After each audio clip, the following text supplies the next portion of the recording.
So today, female athletes protesting outside the NCAA convention demanding protection for women's sports, following a major win on Capitol Hill. The House passing a bill banning biological males from female school teams. If it passes in the Senate, the bill will strip funding from all schools that don't comply. Our next guest was on Capitol Hill yesterday when it passed. Host of the Gaines for Girls podcast on Outkick.com, Riley Gaines joins us now. Good morning, Riley. Good morning. It's good to be on with you. So AOC had this to say about the bill. Let's watch it. Republicans who have voted consistently against the Violence Against Women Act now want to pretend today that they care about women. And why? To open up gender and, yes, genital examinations into little girls in this country in the so-called name of attacking trans girls. Trans girls are girls. Is that what this fight is about, examining little girls? I mean, this is just off. Yeah, that's one way to put it. If she spent 2 seconds reading the bill, she would know this has nothing to do with genital inspections. This has nothing to do with any sort of anatomical examination.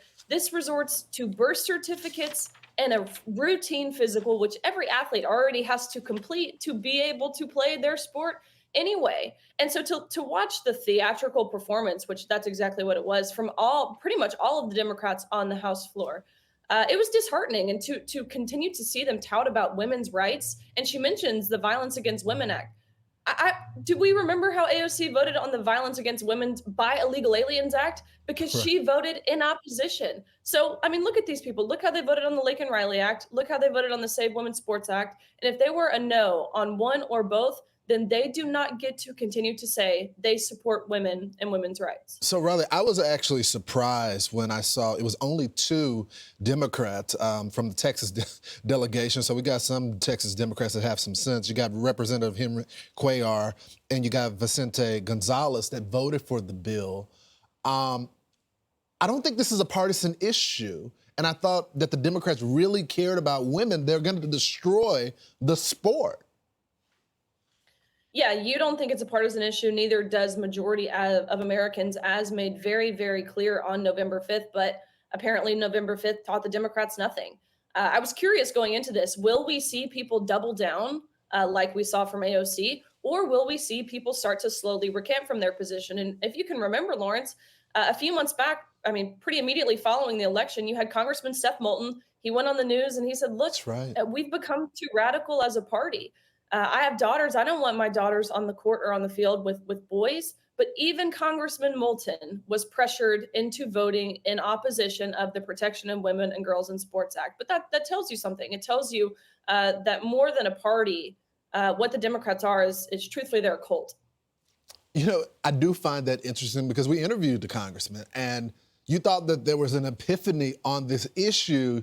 To see the double down even after the election, I think is truly shocking. What do you think is the end goal here? Do you think in the end that you guys are going to win this fight? It passes the Senate and President-elect Trump, when he becomes president, actually signs the bill?